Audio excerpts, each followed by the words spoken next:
Mi nombre es Omar Rafael Regalado Fernández. Yo hice un doctorado en paleontología en University College London. Mi área de experiencia es el estudio de la paleontología en términos metodológicos, en sentido de qué nos puede decir el registro fósil sobre muchísimas cosas, y un área en la que me he empezado a enfocar un poco es en lo que llamamos paleontología de la conservación, que es cómo puede el registro fósil ayudarnos a entender cosas del presente como el cambio climático, la degradación del medio ambiente y cosas por el estilo. Es un campo relativamente nuevo, tendrá una década de que empezó a arrancar como tal. Me enfoco en dinosaurios y estoy actualmente en proceso de iniciar una estancia postdoctoral en Alemania. El pasado es ese referente sin el cual no es posible entender el presente y, por supuesto, donde no es posible imaginar y proyectar un futuro. Me parece increíble. ¿Cuál era la pregunta que tú tenías preparada para el señor futuro? ¿Cuáles son las consecuencias de actuar rápido o lento respecto al cambio climático? Y más puntualmente, ¿cuándo es tarde para responder? Creo que una de las inquietudes más grandes que tienen todos los que se dedican a la ecología o a las ciencias de la conservación, incluso a las energías renovables y todo este tipo de cosas, es ¿cuál es la fecha límite?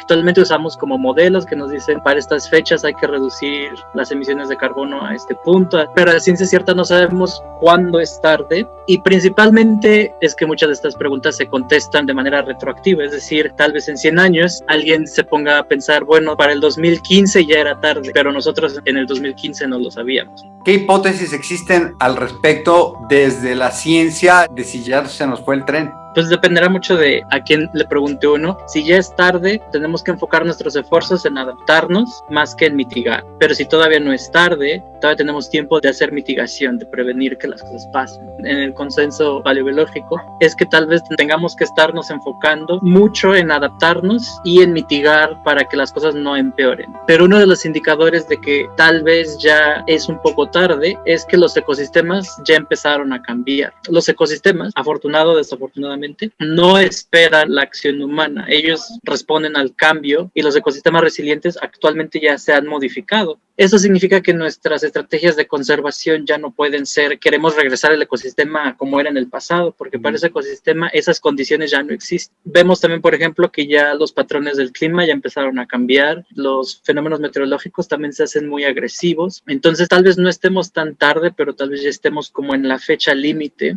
que nos podríamos dar para hacer algo al respecto. En ese sentido, tenemos que evaluar todos los ecosistemas uno por uno y fijarnos en qué tanto han cambiado ya. Aquí el problema es que cada generación de ecólogos llega a un ecosistema y lo quiere estudiar, pero esa generación está estudiando el ecosistema pensando que el estado de conservación es el que tenía la generación pasada. Entonces trata de restaurar los ecosistemas a una línea base de la generación pasada. Pero hace 10, 20 años atrás el ecosistema ya estaba modificado. Nos falta la perspectiva temporal. En tiempos humanos, una generación es tiempo suficiente para evaluar un cambio, pero aquí tenemos que tratar de entender qué tan rápido pasan ciertos cambios y qué tan lento pasan otros cambios, porque no todo cambia al mismo paso. O sea, hay cosas que cambian, se adaptan muy lentamente, y cosas que cambian y se adaptan muy fácilmente y muy rápido, y estas dos cosas están juntas en el mismo ecosistema. Entonces, estudiar un ecosistema ya es más difícil. Significa que nuestras respuestas que podríamos obtener de todo esto no son simples, no es como cambia esto y pasa lo otro. Es un sistema dinámico muy complejo y no existen las respuestas fáciles, que es algo con lo que chocan los actores políticos con los actores científicos, porque los actores políticos y económicos quieren respuestas fáciles, aún si cuestan mucho dinero, y en general las respuestas que obtenemos siempre son muy complejas. En este sentido, ¿qué respuesta quisieras recibir del futuro? Yo veo varios ingredientes. Uno, simplificación y complejidad. Otro aspecto que me parece interesante es los avances en tecnología de datos, que probablemente podría ser un elemento para ingresar en el análisis y que tengamos aproximaciones más certeras al nivel de complejidad que tenemos que enfrentar. Y una tercera es cómo esto es también una metáfora de otras cosas que suceden en el entorno contemporáneo, por ejemplo, en el mismo entorno político, económico, social. No sé si quieres abordar alguno de estos aspectos. Varias cosas que sí quisiera que me respondiera. ¿Cómo cómo medir qué tan resiliente es un ecosistema. Actualmente pensamos que es muy complejo y que es difícil de hacer, pero es probablemente porque apenas estamos entendiendo los ecosistemas de esta otra forma. Por ejemplo, la paleobiología de la conservación trata de articular ecólogos con paleobiólogos para tratar de integrar más datos, que los ecólogos no se queden con las generaciones del presente y que los paleobiólogos no se queden pensando en que lo que ellos hacen sobre el pasado no informa sobre el futuro o el presente.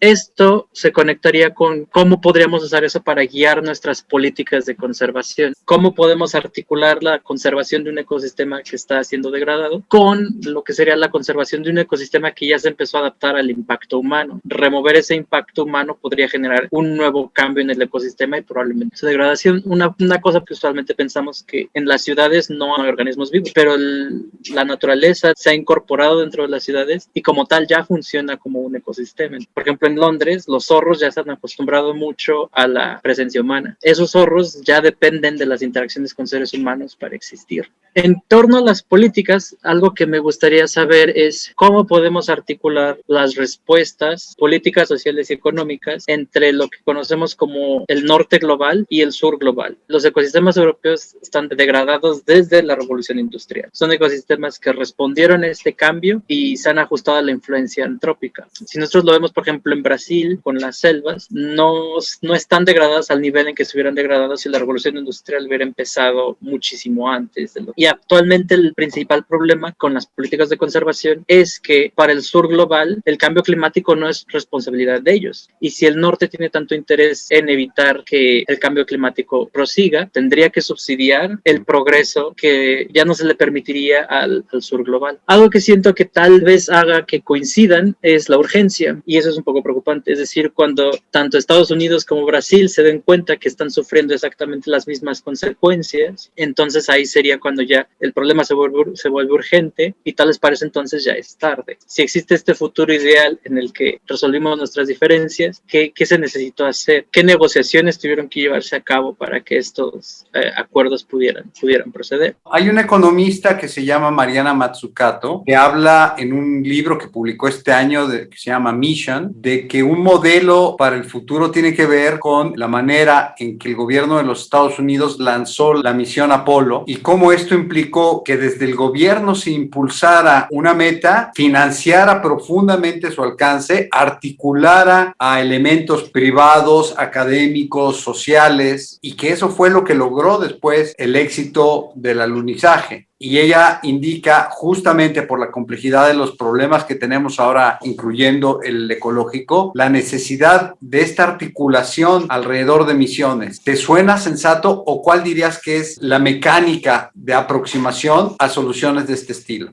Creo que una de las principales diferencias que hay entre estas dos regiones geopolíticas es que para el norte global los problemas se pueden resolver de manera individual, pero para el sur global es claro que esto no es posible. El efecto de una sola persona, por muy grande que pueda ser, no es igual al efecto que una institución pueda generar. Hace poco se hizo el documental en Netflix, Seaspiracy, que habla sobre cómo la industria pesquera es el principal contaminante de plásticos. En el norte global todo el mundo fue como de, bueno, creo que ahora ya no hay que comer pescado. Eso va a generar que la industria pesquera ya no pesque.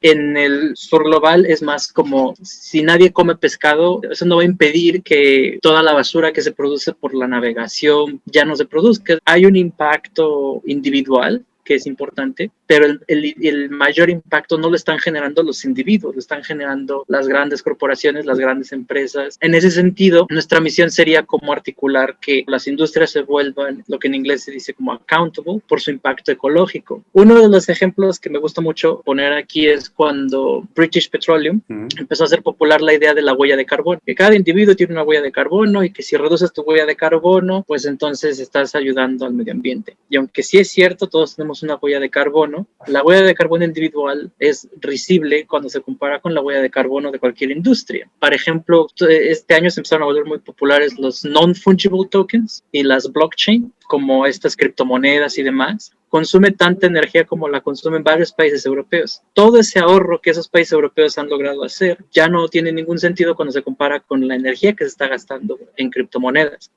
Este tipo de noticias siempre generan mucho pesimismo en la gente, porque es como de, entonces, ¿para qué cambio mis hábitos? Si a final de cuentas son las grandes empresas las que hacen esto. las acciones individuales tienen que estar dirigidas. No es lo mismo que en Shell haya mucha gente que solo ve por sus intereses y los combustibles fósiles como la forma más fácil de hacer dinero, a que haya directivos con conciencia ecológica. Y estos individuos en estos puntos estratégicos pueden ayudar a generar un cambio a niveles más democráticos. Por ejemplo, si se empieza a exigir que los candidatos tengan una plataforma ecológica, eventualmente va a empezar a llegar gente que se dedique a este tipo de cosas o tiene una conciencia ecológica más desarrollada. Un ejemplo tal vez es Elon Musk, que decidió decir que no va a aceptar pagos de Bitcoin para productos Tesla, y eso generó una caída en el valor de Bitcoin. Este tipo de cosas es acciones individuales, pero que están dirigidas y son más importantes que todos dejando de usar popotes, por ejemplo. Y en ese sentido es una llamada de atención a muchos científicos que tienen esta actitud de yo me dedico a la ciencia y no a la política. Más bien necesitamos científicos en la política, que la academia deje de ser un cuerpo aparte y los políticos otro, porque de nada sirve una academia en el vacío, tiene que estar insertada en la sociedad.